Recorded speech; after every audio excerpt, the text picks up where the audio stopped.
2 ಅರ್ಜಿ ಕೊಡ್ತಾರೆ. ಒಂದು ಅರ್ಜಿನ ಮತದಾರರು ಇಟ್ಕೋಬೇಕು, ಇನ್ನೊಂದು ಅರ್ಜಿನ ಅವ್ರು ತಗೊಂಡು ಹೋಗ್ತಾರೆ. ಯಾವುದೇ ಕಾರಣಕ್ಕೂ ಎನ್ಯುಮರೇಷನ್ ಫಾರ್ಮ್ ನಮ್ಮ ಹತ್ರ ಇರೋದನ್ನು ಮತದಾರರು ಕಳ್ಕೊಬಾರ್ದು. ಯಾಕಂದರೆ ಅದು ಒಂದೇ ಸಲ ಪ್ರಿಂಟ್ ಆಗೋದು. ಎಲ್ಲರೂ ಜ್ಞಾಪಕದಲ್ಲಿ ಏನು ಇಟ್ಕೋಬೇಕಂದ್ರೆ, ಒಂದು ಅಧಿಕಾರಿ BLOಗಳು 3 ಸಲ ಬರ್ತಾರೆ ಒಂದು ಮನೆಗೆ. ಸೊ 3 ಸಲನೂ ಬಂದಾಗ 3 ಸಲ ಮನೇಲಿಲ್ಲ ಅಂದರೆ ಮನೆ ಬೀಗ ಹಾಕಿದೆ ಅಂತ ತಾವು ಮನೇಲಿಲ್ಲ ಅಂತ ಬರ್ಕೊಂಡು ಹೋಗ್ತಾರೆ. ಏನೋ ಸ್ಪೆಲ್ಲಿಂಗ್ ಮಿಸ್ಟೇಕ್ ಇದೆ ಅನ್ನೋ ಕಾರಣಕ್ಕೋಸ್ಕರ, ದಾಖಲೆಗಳು ಸರಿಗಿಲ್ಲ ಅನ್ನೋ ಕಾರಣಕ್ಕೋಸ್ಕರ ನಮ್ಮ ಹೆಸರು ಮತದಾರ ಪಟ್ಟಿಯಿಂದ ತೆಗೆದಾಕ್ಬಿಡ್ತಾರೆ, ಡಿಲೀಟ್ ಆಗಿಬಿಡುತ್ತೆ. ಆನಂತರದಲ್ಲಿ ನಾವು ಮತದಾನದ ಹಕ್ಕನ್ನು ಕಳ್ಕೊಬೇಕಾಗುತ್ತೆ ಅಂತ ಒಂದು ಆತಂಕ ಇದೆ.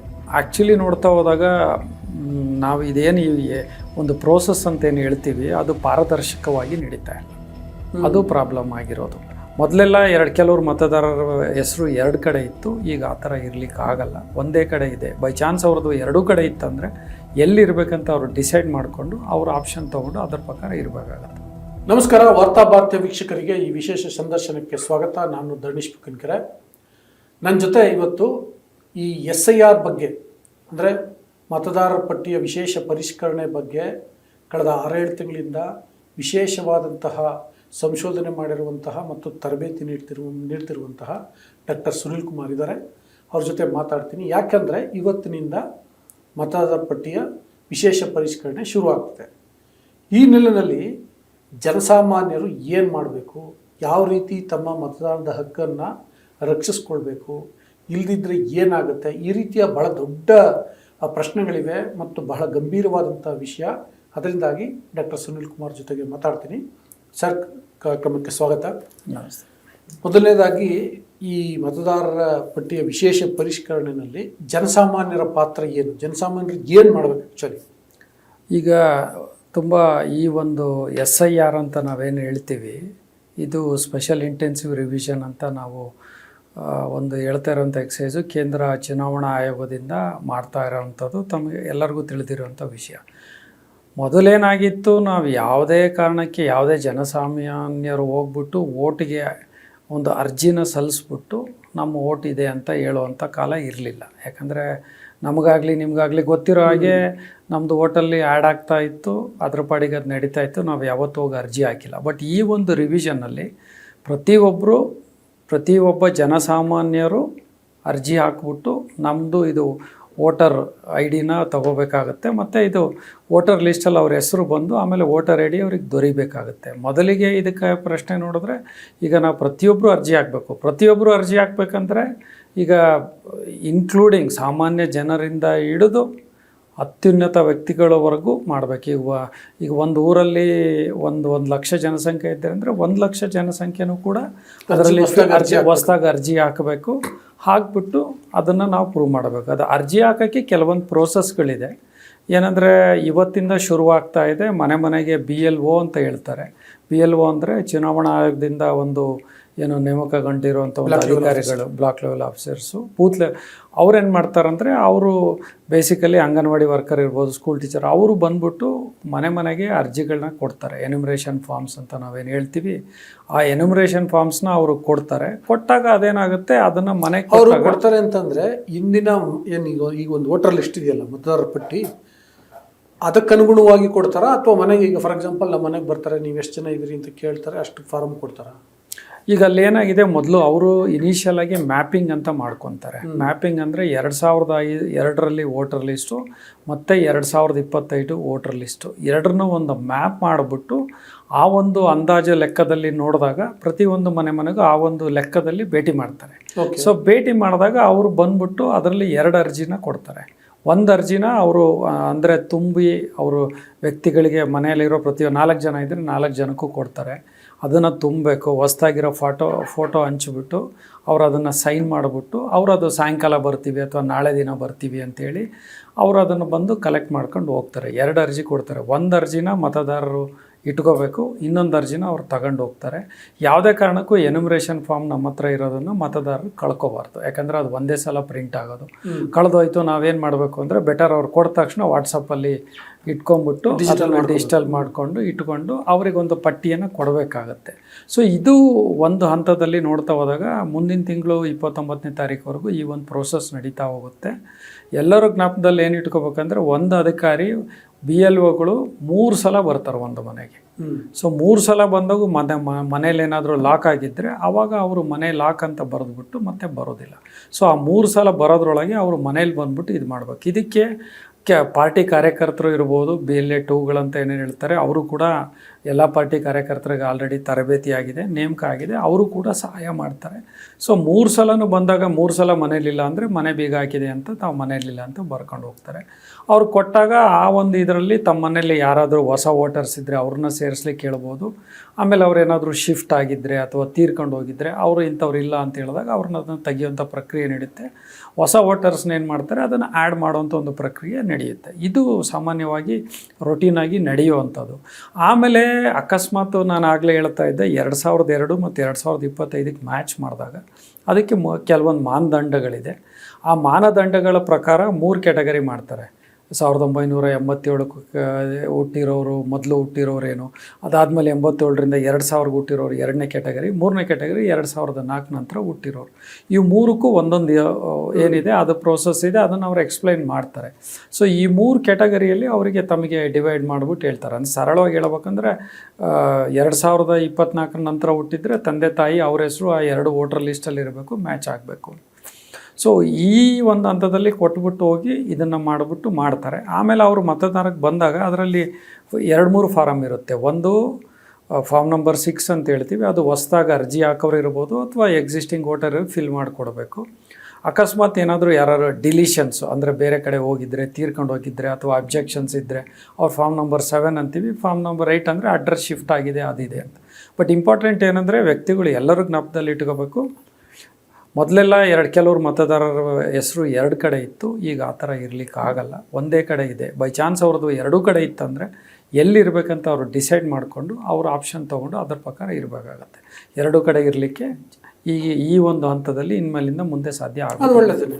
ಅದು ಒಳ್ಳೆ ಅಂತ ಹೇಳ್ಬೋದು. ಸೊ 2 ಕಡೆ ಇರೋದಿಲ್ಲ, ಬಟ್ ಅಲ್ಲೂ ಇರುತ್ತೆ ಇಲ್ಲೂ ಇರುತ್ತೆ ಅಂತ ಮಾಡೋಕ್ಕಾದ್ರೆ ಮಾಡ್ಲಿಕ್ಕೆ ಆಗಲ್ಲ. ತುಂಬ ಜನಕ್ಕೆ ಏನಾಗುತ್ತೆ, ಬೆಂಗಳೂರಲ್ಲಿ ಇರ್ತಾರೆ, ಅವರು ಕೆಲಸ ಕಾರಣಕ್ಕೋಸ್ಕರ ಬೆಂಗಳೂರು ಬಂದಿರ್ತಾರೆ, ಮೊದಲಿಂದನೂ ಅವ್ರವ್ರ ಊರುಗಳಲ್ಲಿ ವೋಟ್ ಮಾಡ್ತಿರ್ತಾರೆ. ಆ ರೀತಿ 2 ಕಡೆ ಇರೋ ಚಾನ್ಸಸ್ ಇರುತ್ತೆ. ಹೌದು, ಆವಾಗ ಅವರು ಡಿಸೈಡ್ ಮಾಡಬೇಕು, ನನ್ನ ಊರಲ್ಲಿ ಇರ್ಬೇಕಾ ಬೆಂಗಳೂರಲ್ಲಿ ಇರ್ಬೇಕಾ.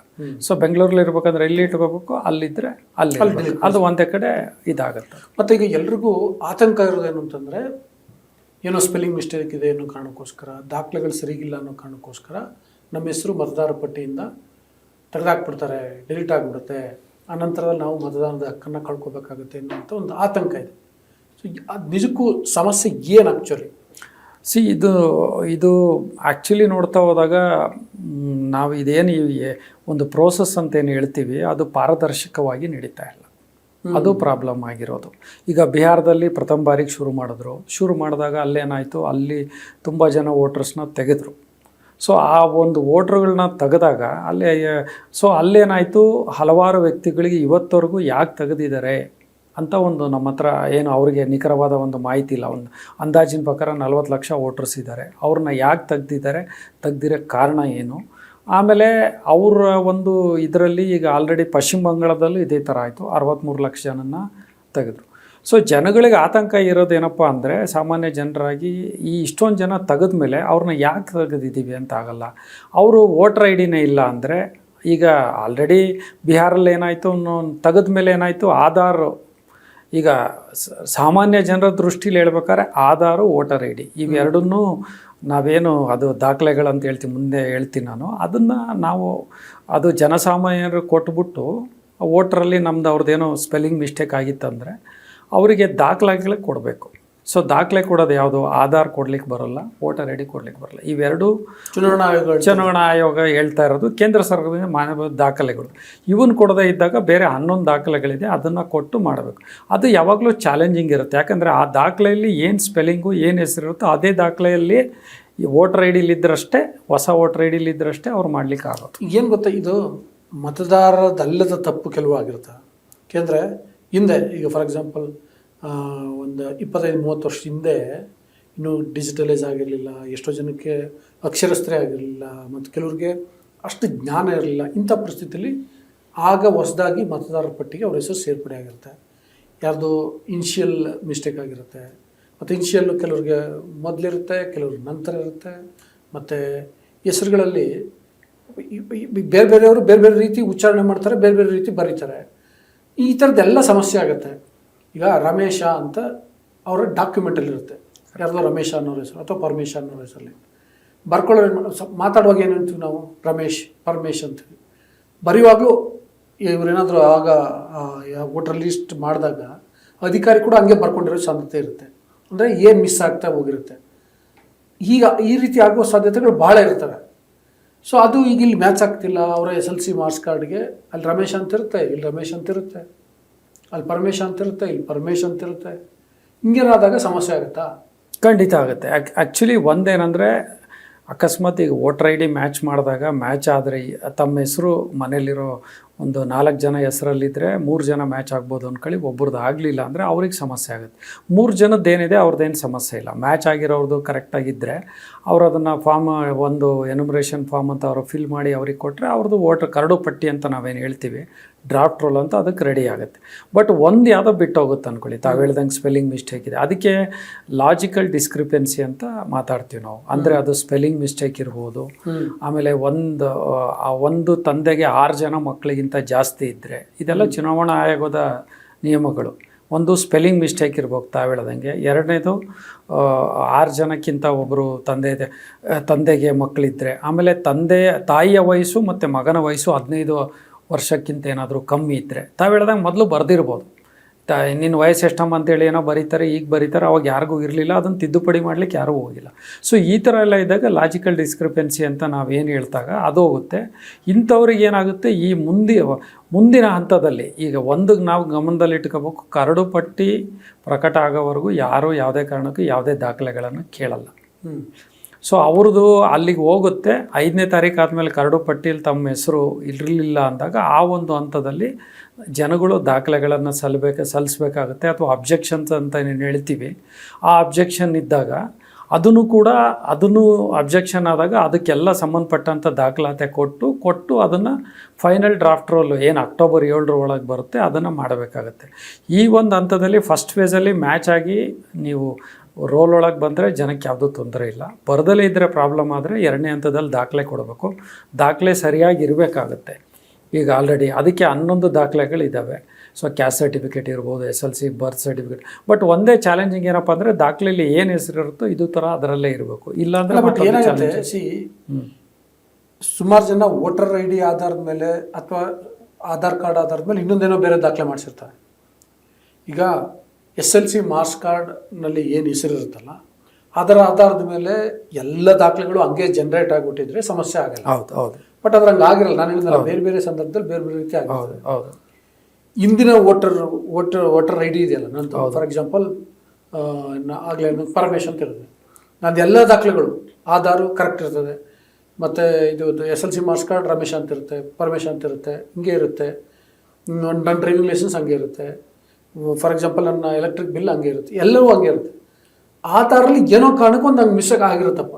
ಸೊ ಹಾಗೇನು ಅದಕ್ಕೆ ಈಗ ಒಂದು ಹೊಸದಾಗಿ ಏನಪ್ಪ ಅಂತ ಒಂದು ಏನು ನಡೀತಾ ಇದೆ, ಈಗ ಒಂದು ಕರ್ನಾಟಕದ ಸರ್ಕಾರದಿಂದ ಒಂದು ಏನು ಪರ್ಮನೆಂಟ್ ರೆಸಿಡೆನ್ಷಿಯಲ್ ಸರ್ಟಿಫಿಕೇಟ್ ಅಂತ ಒಂದು ಕೊಡಬೇಕು ಅಂತ ಒಂದು ಹೊಸದಾಗಿ ಮಾನದಂಡ ಮಾಡಿದೆ. ಇದು ಖಂಡಿತವಾಗ್ಲೂ ಸರ್ಕಾರದ ಒಳ್ಳೆಯ ನಿರ್ಧಾರ ಅಂತ ಹೇಳ್ಬೋದು. ಆ ಒಂದು ಇದರಲ್ಲಿ ಏನು ಒಂದು ತಹಶೀಲ್ದಾರರು ಮತ್ತು AC ದರ್ಜೆ ಅಧಿಕಾರಿಗಳು ಇದನ್ನು ಇಶ್ಯೂ ಮಾಡ್ಬೋದು, ಪರ್ಮನೆಂಟ್ ರೆಸಿಡೆನ್ಸಿ.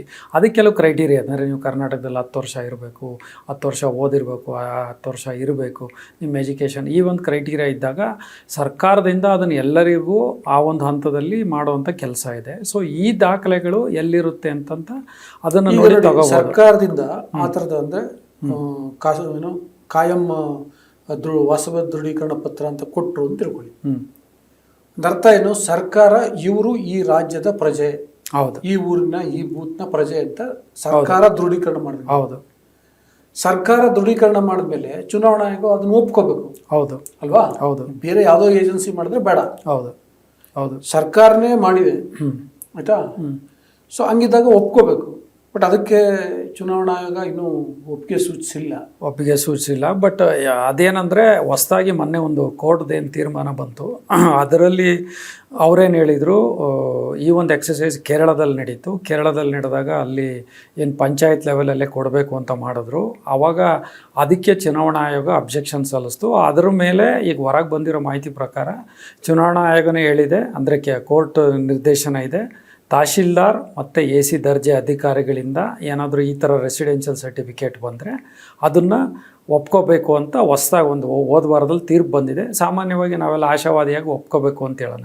ಆಮೇಲೆ ಎರಡನೇದು, ಯಾವುದೇ ಸಂದರ್ಭದಲ್ಲಿ ಏನಾದ್ರು ಹಿಂಗೆ ದಾಖಲೆಗಳಿಗೆ ಪ್ರಾಬ್ಲಮ್ ಇದ್ದರೆ ಪ್ರತಿಯೊಂದು ಹಂತದಲ್ಲಿ BLOಗಳು ಕೂಡ ಅವರಿಗೆ ಕಾಂಟ್ಯಾಕ್ಟ್ ಮಾಡ್ಬೋದು. ಅವ್ರ ಜೊತೆ ಕೆಲವೊಂದು ಏನು ಪಾರ್ಟಿ ಏಜೆಂಟ್ಗಳು ಅಂತ ಹೇಳ್ತಾರೆ, ಅವರು ದಾಖಲಾತಿಸಿ ಹೊಂದಿಸ್ಲಿಕ್ಕೆ ಜನಗಳಿಗೆ ಸಹಾಯ ಮಾಡ್ತಾರೆ ಅಂತ ಅಂದ್ಕೊಂಡಿದ್ದೀವಿ. ಸೊ ಅವರೆಲ್ಲ ಮಾಡಿದಾಗ ಅದಾಗುತ್ತೆ. ಆಮೇಲೆ ಈಗ ಇನ್ನೊಂದೇನೆಂದರೆ, ಸರ್ಕಾರದ ವತಿಯಿಂದ ಮತ್ತು ಚುನಾವಣಾ ಆಯೋಗದ ಜೊತೆ ಹೊಸ್ದಾಗಿ ನಾನು ನೋಡಿರೋವಂಥದ್ದು, ಪೇಪರಲ್ಲಿ ಈಗ ಬಂದಿರೋವಂಥ ಮಾಹಿತಿ ಪ್ರಕಾರ ಒಂದು ಮತದಾರ ಹೆಲ್ಪ್ ಡೆಸ್ಕ್ ಅಂತ ರಾಜ್ಯದಲ್ಲಿ ಒಂದು 38,000 ಪಂಚಾಯತ್ ಲೆವೆಲಲ್ಲಿ, 11,000 ವಾರ್ಡ್ಗಳ ಲೆವೆಲಲ್ಲಿ ಮತದಾರ ಹೆಲ್ಪ್ ಡೆಸ್ಕ್ ಅಂತ ಇರುತ್ತೆ. ಅಲ್ಲಿ ಮತದಾರರು ಹೋಗ್ಬಿಟ್ಟು ಅವ್ರದ್ದು ಯಾವುದೇ ಥರವಾದ ಪ್ರಾಬ್ಲಮ್ಗಳಿದ್ದರೆ ಅದನ್ನು ಕಾಂಟ್ಯಾಕ್ಟ್ ಮಾಡ್ಬೋದು. ಸೊ ಮತದಾರರಿಗೆ ಹಲವಾರು ವಿಧಾನಗಳಿದ್ದಾವೆ ಕಾಂಟ್ಯಾಕ್ಟ್ ಮಾಡಿ ಬರಲಿಕ್ಕೆ. ಬಟ್ ಏನಂದರೆ, ನಮ್ಮ ದೇಶದಲ್ಲಿ ಏನಂದರೆ, ನಾನು ದಾಖಲಾತಿ ಹೊಂದ್ಸೋಕ್ಕಾಗಿಲ್ಲ, ಮುಂದೆ ನೋಡೋಣ ಅಂದರೆ ಖಂಡಿತವಾಗ್ಲೂ ಇಲ್ಲ. ಒಂದು ಸಲ ತಮ್ಮದು ಹೊರಗೆ ಹೋದರೆ ಹೆಸರು, ಖಂಡಿತವಾಗಲೂ ಅದರಿಂದ ಮುಂದೆ ಅದಕ್ಕೆ ಹಲವಾರು ಪರಿಣಾಮ ಬೀರುವಂಥ ಸಾಧ್ಯತೆ ಇದೆ. ಏನಕ್ಕೆ ಅಂದರೆ, ಈಗ ನೋಡಿ, ಯಾವುದೇ ಒಂದು ಇದರಲ್ಲಿ ನಾವು ಮಾಡ್ತಾ ಹೋದಾಗ ಏನೋ ಕಾರಣಕ್ಕೆ ಮತದಾರರ ಪಟ್ಟಿಯಿಂದ ಯಾರ್ದೋ ಹೆಸರು ಹೋಗ್ಬಿಟ್ಟು ಅಂದರೆ ಏನು ಪರಿಣಾಮ ನೋಡಿ, ಈಗ ಆಲ್ರೆಡಿ ವೆಸ್ಟ್ ಬೆಂಗಾಲಲ್ಲಿ ಮತ್ತು ಅಸ್ಸಾಮಲ್ಲಿ ಆಗಿರುವಂಥ ಉದಾಹರಣೆಗಳು ನಾನು ಹೇಳ್ತೀನಿ. ಗೌರ್ಮೆಂಟಿಂದ ನಾವು ಯಾವುದೂ ನಿಮಗೆ ಸ್ಕೀಮ್ ಕೊಡೋಲ್ಲ, ನೀವು ಮತದಾರರ ಪಟ್ಟಿಯಲ್ಲಿಲ್ಲ ಅಂತ ಭಾಳ ಕ್ಲಿಯರಾಗಿ ಹೇಳಿದ್ದಾರೆ. ಸೊ ಈಗ ಇಲ್ಲಿರೋವಂಥ ಸರ್ಕಾರನೂ ಕೂಡ ಗ್ಯಾರಂಟಿ ಸ್ಕೀಮ್ಗಳಿಗೆ ನೀವು ವೋಟರ್ ಐ ಡಿಲಿ ಇರಬೇಕಾಗುತ್ತೆ. ವೋಟರ್ ಐ ಡಿಲಿ ಇದ್ದರೆ ನಾವು ಗ್ಯಾರಂಟಿ ಸ್ಕೀಮ್ ಕೊಡ್ತೀವಿ, ಕೇಂದ್ರದ್ದು ಅಥವಾ ರಾಜ್ಯ ಸರ್ಕಾರದ್ದು ಅಂತ. ಸೊ ಯಾವುದೇ ಥರವಾದ ಈ ಥರ ಸ್ಕೀಮ್ಗಳು ಆ ಥರ ಈ ಥರ. ಆಮೇಲೆ ಇನ್ನೊಂದು ಭಾಳ ಆತಂಕಕಾರಿ ವಿಷಯ ಅಂದರೆ, as A citizen of India ಅಥವಾ ನಿಮಗೆ ಒಂದು ಭಾರತೀಯ ನಾಗರಿಕ ಅಂತ ಹೇಳಲಿಕ್ಕೆ ಹೌದು, ವೋಟರ್ ಐಡಿನೇ ಇಂಪಾರ್ಟೆಂಟ್. ಹೌದು, ಆಧಾರ್ ಕಾರ್ಡ್ ಅಲ್ಲ, ಬೇರೆ ರೇಷನ್ ಕಾರ್ಡ್ ಅಲ್ಲ. ಹೌದು. ಸೊ ಹಾಗಾಗಿ ಭಾರತೀಯ ನಾಗರಿಕರು ಅಂತ ತಾವು ಪ್ರೂವ್ ಮಾಡಬೇಕಂದ್ರೆ ಮುಂದಿನ ದಿನದಲ್ಲಿ ವೋಟರ್ ಐ ಡಿ ಅಂತ ಬರುತ್ತೆ. ಈಗ ನೋಡಿ, ಅಸ್ಸಾಮಲ್ಲಿ ಒಂದು ಮಾಡಿದರು, NRC ಅಂತ ಇದೆ. ಅದರಲ್ಲಿ 19 ಲಕ್ಷ ಜನ NRCಯಿಂದ ಬಿಟ್ಟಿದ್ದಾರೆ. ಇವತ್ತವರೆಗೂ ಅವ್ರು ಭಾರತೀಯ ನಾಗರಿಕರು ಅಲ್ವೋ ಅನ್ನೋದು ಇನ್ನೂ ಜಿಜ್ಞಾಸೆ ನಡೀತಾ ಇದೆ, ಸುಪ್ರೀಂ ಕೋರ್ಟಲ್ಲಿದೆ. ಸೊ ಹಾಗಾಗಿ ಜನಗಳಿಗೆ ಒಂದು ಈ ಥರ ಸ್ಕೀಮ್ಗಳಿಗೆ ಮುಂದಿನ ದಿನಗಳಲ್ಲಿ ನೀವು ನಾಗರಿಕರು ಅಂತ ಪೌರತ್ವ ಮಾಡೋಕ್ಕೆ ನಿಮ್ಮ ವೋಟರ್ ಕಾರ್ಡಲ್ಲಿ ಇದ್ದರಷ್ಟೇ ನಾವು ಕೊಡ್ತೀವಿ, ಇಲ್ಲ ಅಂದರೆ ಇದು ತುಂಬ ಇದಾಗುತ್ತೆ. ಸೊ ಹಾಗಾಗಿ ಆಮೇಲೆ ಈಗ ನಾವು ಪಶ್ಚಿಮ ಬಂಗಾಳದಲ್ಲೇ ಒಂದು ಉದಾಹರಣೆ ನೋಡಿದ್ದೀನಿ. ಉದಾಹರಣೆಯಲ್ಲಿ ಏನಾಯಿತು, ಅಲ್ಲಿ ಹಲವಾರು ಜನಗಳು ವೋಟರ್ ಲಿಸ್ಟಲ್ಲಿ ಹೋಯಿತು. ಆವಾಗ ಸುಪ್ರೀಂ ಕೋರ್ಟ್ಗೆ ಹೋದರು. ಸುಪ್ರೀಂ ಕೋರ್ಟಿಂದ ಜಡ್ಜಸ್ ನೇಮಕ ಮಾಡಿದ್ರು. ಅವರೆಲ್ಲರೂ ನೇಮಕ ಮಾಡಿದಾಗ ಕೂಡ ಲಕ್ಷಾಂತರಲ್ಲಿ ಬರೀ 1600 ಜನನಷ್ಟೇ ಆ ಜಡ್ಜಸ್ಸಿಂದ ಒಳಗೆ ಬರಲಿಕ್ಕಾಯ್ತು. ಸೊ ಒಳಗೆ ಬರೋದು ಆಮೇಲೆ ತೊಗೊಂಬರೋದು ತುಂಬ ಕಷ್ಟದ ಕೆಲಸ. ಆದ ಕಾರಣ ಏನು ತಮ್ಮದು ಅಬ್ಜೆಕ್ಷನ್ ಪೀರಿಯಡ್ ಅಂತ ಏನಿರುತ್ತೆ ಅದರಲ್ಲಿ ಆ ಒಂದು ಹಂತದಲ್ಲಿ ಇದೆ. ಆಮೇಲೆ ಇನ್ನೊಂದು ಪ್ರಾಬ್ಲಮ್ ಏನಿದೆ ಅಂದರೆ, ಇದರಲ್ಲಿ ಒಂದು ಅಕಸ್ಮಾತ್ ಒಂದು ಯಾವುದೋ ವ್ಯಕ್ತಿಗೆ ಬರೀ ಅವ್ರದ್ದು ಅಲ್ಲಿ ಪ್ರಾಬ್ಲಮ್ ಆಗುತ್ತೆ ಅಂತಲ್ಲ. ಈಗ ಅವನು ಬೆಂಗಳೂರಲ್ಲಿ ಇರ್ತಾನೆ, ಅವ್ನು ಬರೋದೇ ಇಲ್ಲ, ಎಲೆಕ್ಷನಿಗೆ ವೋಟ್ ಹಾಕ್ತಾನೆ ಅಂತ ಒಂದು ಪಾರ್ಟಿಯವರು ಅಂದ್ಕೊಂಡು ಇನ್ನೊಂದು ಪಾರ್ಟಿಯವ್ರು ಅಬ್ಜೆಕ್ಷನ್ ಹಾಕ್ಬೋದು. ಅದು ಈಗ ತಾವು ಯಾವುದೋ ಒಂದು ಪಾರ್ಟಿಗೆ ಇರ್ತೀರ, ತಾವು ಈ ಪಾರ್ಟಿ ವೋಟರ್ ಅಂತ ಗೊತ್ತಿದ್ದರೆ ತಾವು ಬೆಂಗಳೂರಿಂದ ಬಂದಲ್ಲಿ ತಮ್ಮೂರಲ್ಲಿ ವೋಟ್ ಹಾಕ್ತಿದ್ದಾನೆ, ಬೇರೆ ಪಟ್ಟರೆ ಅವ್ರು ಇರೋದೇ ಇಲ್ಲ ಅಂತ ಅಬ್ಜೆಕ್ಷನ್ ಹಾಕ್ಬೋದು. ಅಬ್ಜೆಕ್ಷನ್ ಆದರೆ ಆ ತಕರಾರು ಅರ್ಜಿ ಅಂತಾಗ ಅವಾಗ ಹಾಕಿರೋರ್ನು ಕರೀತಾರೆ, ನಿಮ್ಮನ್ನು ಕರೀತಾರೆ. ಸೊ ಯಾರಾದರೂ ಅಬ್ಜೆಕ್ಷನ್ ಹಾಕ್ಬೋದು, ಇವರು ಬರೋದೇ ಇಲ್ಲ ಅಂತ. ಸೊ ಅಲ್ಟಿಮೇಟಾಗಿ ಹೊಡ್ತ ಬೀಳೋದು ಜನಸಾಮಾನ್ಯಗೆ. ಹಾಗಾಗಿ ಆದಷ್ಟು ಬೇಗ ಇದು ಜನಸಾಮಾನ್ಯರು ಏನಪ್ಪ ಅಂತ ಹೇಳಿದ್ರೆ, ಇನ್ನೂ ನನಗೆ ಯೋಚನೆ ಮಾಡ್ತಾ ಇದ್ರೆ ಇನ್ನೂ ಭಾಳ ಗಂಭೀರವಾದ ಸಮಸ್ಯೆ ಇದೆ. ಈಗ ಯಾರಿಗೋ ಒಬ್ಬನಿಗೆ XYZಗೆ ಅವನು ವೋಟರ್ ಐ ಡಿ ಕಳ್ಕೊಂಡ್ಬಿಡ್ತಾನೆ. ಇನ್ನೊಂದು 2-3 ವರ್ಷಕ್ಕೋ 4-5 ವರ್ಷಕ್ಕೋ ಅವ್ನ ಮಗ 18 ವರ್ಷ ತುಂಬುತ್ತೆ, ಅವ್ನು ವೋಟರ್ ಐ ಡಿ ಮಾಡಿಸ್ಬೇಕು. ಆಗ ಪ್ರಾಬ್ಲಮ್ ಆಗುತ್ತಾ? ಖಂಡಿತವಾಗ್ಲೂ ಪ್ರಾಬ್ಲಮ್ ಆಗುತ್ತೆ. ಈಗ ಅಲೆಮಾರಿಗಳಲ್ಲಿ ಈಗ ಪರ್ಟಿಕ್ಯುಲರ್ಲಿ ಈಗ ನಡೀತಾ ಇರೋದು ಅದೇ. ಅವರಿಗೆ ಒಂದು ಅಡ್ರೆಸ್ ಇರಲ್ಲ, ತಂದೆ ತಾಯಿಗಳು ಹೆಸರು ಇರಲ್ಲ. ಕೆಲವರು ಅನಾಥರು ಇರ್ತಾರೆ, ಅನಾಥರು ಮಕ್ಕಳಿದ್ದಾರೆ, ಅವ್ರಿಗೆ ತಂದೆ ತಾಯಿ ಹೆಸರಿಲ್ಲ. ಓಟಾಗಿ ಅನಾಥಾಶ್ರಮದಲ್ಲಿ ಬೆಳೆಯೋ ಮಕ್ಳಿಗೆ ತಂದೆ ತಾಯಿ ಎಲ್ಲಿರ್ತಾರೆ? ಅವರಿಗೆ ತಂದೆ ತಾಯಿದು ಇದು ಕೊಡಿ ಅಂತಂದರೆ ಹೇಳಲ್ಲ. ಸೊ ಯಾವುದೋ ಒಂದು ಸಂಬಂಧಿಕರದು ಏನೋ ಒಂದು ತಂದು ಮಾಡಬೇಕು. ಅದನ್ನು ಎಷ್ಟು ಒಪ್ಪುತ್ತೆ ಅಂದರೆ ಭಾಳ ಇಂಪಾರ್ಟೆಂಟು. ಹಾಗಾಗಿ ವೋಟರ್ ಐ ಡಿಲಿ ಸೇರ್ಕೊಳೋದು ವೋಟ್ರಲ್ಲಿ ನಮ್ಮ ಹೆಸರು ಇರೋದು ಇದು ಒಂದು ನಮ್ಮ ಹಕ್ಕು ಅಂತ ಹೇಳಿ ಪ್ರಜಾಪ್ರಭುತ್ವದ ಒಂದು ಹಕ್ಕು ಅಂತ ಹೇಳ್ಬೋದು. ಸೊ ಹಾಗಾಗಿ ಪ್ರತಿಯೊಂದಕ್ಕೂ ಕೂಡ ಜನರು ಜಾಗೃತಿಯಾಗಿರಬೇಕು. ಬರೀ ಸರ್ಕಾರ ಜವಾಬ್ದಾರಿ ಅಲ್ಲ, ಎಲೆಕ್ಷನ್ ಕಮಿಷನ್ದಲ್ಲ, ನಮ್ಮ ದೇಶದಲ್ಲಿ ಯಾವಾಗಲೂ ಪ್ರಾಬ್ಲಮ್ ಏನಂದರೆ ಸರ್ಕಾರ ಮಾಡಬೇಕು, ಅವ್ರು ಮಾಡಬೇಕು, ಜನ ಮಾಡಬೇಕು, ಮುಖಂಡರು ಮಾಡಬೇಕು, ಇವ್ರು ಮಾಡ್ಬೇಕಂತಾರಲ್ಲ. ಯಾರೂ ಕೊನೆಗೆ ತಮ್ಮ ಜೊತೆ ನಿಲ್ಲಲ್ಲ. ಅಲ್ಟಿಮೇಟಾಗಿ ನಿಲ್ಲಬೇಕಂದ್ರೆ ತಮ್ಮ ಓಟು ತಮಗೆ ಇರಬೇಕು. ಹಾಗಾಗಿ ತಮಗೆ ಪ್ರಜಾಪ್ರಭುತ್ವದಲ್ಲಿ ಮುಂದಿನ ದಿನಗಳಲ್ಲಿ ಇದು ಯಾವ ಹಂತದಲ್ಲಿ ಹೋಗುತ್ತೆ ಅಂತ ಹೇಳಿಕ್ಕೆ ಬರೋದಿಲ್ಲ. ಮುಂದಿನ ದಿನಗಳಲ್ಲಿ ಪ್ರಾಬಬಲಿ ನೀವು ಭಾರತೀಯ ಪ್ರಜೆ ಅಂತ ಪೌರತ್ವ ಮಾಡೋಕ್ಕೆ ಈಗ ನೋಡಿ ಆಧಾರು ಇದಿಲ್ಲ ಅಂತಾರೆ, ಈಗಿರೋ ಎಕ್ಸಿಸ್ಟಿಂಗ್ ವೋಟರ್ ಐ ಡಿ ಇಲ್ಲ ಅಂತಾರೆ. ನಮ್ಮ ಮೊನ್ನೆ 3 ದಿನದ ಕೆಳಗಡೆ ಪಾಸ್ಪೋರ್ಟ್ ಅಂತ ಇದ್ವಿ, ಪಾಸ್ಪೋರ್ಟ್ ಕೂಡ ಮಾನ್ಯತೆ ಅಲ್ಲ, ಅದು ಟ್ರಾವೆಲಿಂಗ್ ಅಷ್ಟೇ. ಎಲ್ಲ ವಿಧಾನದಲ್ಲೂ ನಾವು ನೋಡಿದ್ರೆ ಜನಸಾಮಾನ್ಯರು ನೋಡಿದಾಗ ಯಾವ ಡಾಕ್ಯುಮೆಂಟ್ಗಳು ತಾವು ಸಿಟಿಸನ್ ಅಂತ ಪ್ರೂವ್ ಮಾಡ್ಲಿಕ್ಕೆ ಆಗಲ್ಲ, ನಾಗರಿಕರು ಅಂತ ಯಾವ ವ್ಯಾಲಿಡ್ ಡಾಕ್ಯುಮೆಂಟ್ ಇದೆ, ಯಾವುದು ಬರಲ್ಲ ಅಂತ ಹೇಳ್ತಾ ಇದ್ದಾವೆ. ಚುನಾವಣಾ ಆಯೋಗ ಇರ್ಬೋದು, ಕೇಂದ್ರ ಸರ್ಕಾರ ಇವೆಲ್ಲ ಅಥವಾ ಇವೆಲ್ಲ ಬರೋದಿಲ್ಲ ನಿಮಗೆ ಅಂತಾರೆ. ಬರೋದಕ್ಕೆ ಯಾವುದಿದೆ ಅಂತ ಯಾರೂ ಹೇಳ್ತಾ ಇಲ್ಲ. ಸೊ ಸಾಮಾನ್ಯನಾಗಿ ನನಗೆ ಪ್ರಜ್ಞಾವಂತ ನಾಗರಿಕನಾಗಿ ಅದು ನನ್ನ ಪ್ರಶ್ನೆ, ಯಾವುದು ನಮ್ಮ ದೇಶದಲ್ಲಿ ವ್ಯಾಲಿಡ್ ಡಾಕ್ಯುಮೆಂಟ್? ಈಗ ತಾವೇ ಕೇಳಿದರೆ SLC ಮಾರ್ಕ್ಸ್ ಕಾರ್ಡ, ಬರ್ತ್ ಸರ್ಟಿಫಿಕೇಟಾ, ಯಾವುದೋ ಒಂದು ಲೀಗ್ಯಾಲಿಟಿ ಅಂತ ಮಾಡಿ. ಎಷ್ಟೋ ಜನಕ್ಕೆ ಬರ್ತ್ ಸರ್ಟಿಫಿಕೇಟ್ ಇಲ್ಲ. ಹೌದು, ಇತ್ತೀಚೆಗೆ ಅಷ್ಟೇ ಬರ್ತ್ ಸರ್ಟಿಫಿಕೇಟ್ ಕಡ್ಡಾಯ ಅಂತ ಆಗ್ತಿರೋದು. ಹೌದು, ಮೊದಲೆಲ್ಲ ಇರಲಿಲ್ಲ. ಈಗ ದೇಶದಲ್ಲಿ 60%, 60ರಿಂದ 65% ಜನಕ್ಕೆ ಅಷ್ಟೇ ಬರ್ತ್ ಸರ್ಟಿಫಿಕೇಟ್ ಇರೋದು. 30ರಿಂದ 35% ಹಳೆ ಕಾಲದವರು ಇರಲ್ಲ, ಇದ್ರೂ ಎಲ್ಲೋ ಬರ್ಸಿರ್ತಾರೆ. ಹೀಗಾಗಿ ಹಲವಾರು ಪ್ರಾಬ್ಲಮ್ಗಳಿರುತ್ತೆ. ಹಾಗಾಗಿ ಏನಪ್ಪ ಅಂದರೆ ಜನರು ನಮ್ಮ ಮತದಾನ ನಮ್ಮ ಹಕ್ಕು, ಅವ್ರ ಜನರು ಫಸ್ಟ್ ಉಳಿದು ಓಡಾಡ್ಕೊಂಡು ಜನಗಳು ಮಾಡಿಸ್ಕೊಂಡ್ರೆ ಭಾಳ ಅನುಕೂಲ ಆಗುತ್ತೆ ಅಂತ ಈ ಒಂದು ಸಂದರ್ಭದಲ್ಲಿ ನಾವು ಹೇಳ್ಬೋದು. ಬಟ್ ಟೈಮ್ ಭಾಳ ಕಮ್ಮಿ ಇದೆ, ಇದು ಪ್ರಯಾರಿಟಿ ಅಂತ ತಗೋಬೇಕು. ಸೊ ಹಾಗಾಗಿ ಅಕ್ಟೋಬರ್ ತಮಗೆ ಈಗ ಜನಗಳಿಗೆ ಯಾವುದೇ ದಾಖಲೆಗಳನ್ನು ಕರಡು ಮತದಾರ ಪಟ್ಟಿ ಆಗೋವರೆಗೂ ಕೇಳಲ್ಲ. ಬಟ್ ತಮಗೆ ಯಾವುದೇ ಥರದ ತೊಂದರೆ ಆದರೆ ತಮಗೆ ಗೊತ್ತಾಗುತ್ತೆ ಮನೆಗೆ ಬಂದಾಗ. ಆದ ತಕ್ಷಣ ದಾಖಲೆನ ರೆಡಿ ಮಾಡಿ ಇಟ್ಕೊಳ್ಳಿ. ಕರಡು ಮತದಾರ ಪಟ್ಟಿ ಬಂದ ತಕ್ಷಣ ಸಂಬಂಧಪಟ್ಟ ದಾಖಲೆಗಳನ್ನ ಸಬ್ಮಿಟ್ ಮಾಡಿ, ಏನಾದರೂ ಮಾಡಿ ತಮ್ಮ ಪಟ್ಟಿ ಫೈನಲ್ ಹೆಸರಲ್ಲಿ ಬರಲಿಕ್ಕೆ ಮಾಡಿ. ಒಂದು ಸಲ ಬಿಟ್ಟೋಯ್ತು ಅಂದರೆ ಆಮೇಲೆ ಹೇಳಿಲ್ಲ. ನಾನು ಆಗಲೇ ಹೇಳಿದ್ನಲ್ಲ, ಹಲವಾರು ರಾಜ್ಯಗಳಲ್ಲಿ ಪಶ್ಚಿಮ ಬಂಗಾಳದಲ್ಲಿ 63 ಲಕ್ಷ ಜನ ಬಿಟ್ಟೋಗಿದ್ದಾರೆ. 63 ಲಕ್ಷ ಜನಕ್ಕೆ ಈಗ ಅದರಲ್ಲಿ ವೆದರ್ ಅವರು ನಾಗರಿಕರ ಅಲ್ವಾ, ಅವರ ಹೆಸರುಗಳು ಯಾಕೆ ಬಿಟ್ಟಿದ್ದೇವೆ ಅಂತ ಉದಾಹರಣೆಗಳಿನ್ನೂ ಕೊಟ್ಟಿಲ್ಲ. Okay, thank you. ವೀಕ್ಷಕರ, ಇಷ್ಟೊತ್ತು ವಿಡಿಯೋವನ್ನು ನೋಡಿದ್ರಿ. ನಿಮ್ಮ ಅಭಿಪ್ರಾಯ ಏನು ಅಂತ ಕಮೆಂಟ್ ಬಾಕ್ಸಲ್ಲಿ ತಿಳಿಸಿ. ಎಲ್ಲಕ್ಕಿಂತ ಹೆಚ್ಚಾಗಿ ಅವರು ಡಾಕ್ಟರ್ ಸುನಿಲ್ ಕುಮಾರ್ ಹೇಳ್ದಂಗೆ ಯಾವ ಕಾರಣಕ್ಕೂ ಮತದಾರರ ಪಟ್ಟಿಯಿಂದ ನಿಮ್ಮ ಹೆಸರು ಡಿಲೀಟ್ ಆಗದೇ ಇರೋ ರೀತಿಯಲ್ಲಿ ನೋಡ್ಕೊಳ್ಳಿ. ಅದಕ್ಕೆ ಬೇಕಿರುವಂಥ ಎಲ್ಲ ತಯಾರಿಯನ್ನು ಮಾಡ್ಕೊಳ್ಳಿ. ಆದ್ಯತೆಯನ್ನಾಗಿ ಇದನ್ನು ಪರಿಗಣಿಸಿ ಅಂತ ರಿಕ್ವೆಸ್ಟ್ ಮಾಡ್ಕೊಳ್ತಾ ನಾನು ವಿಡಿಯೋವನ್ನು ಮುಗಿಸ್ತಿದ್ದೀನಿ.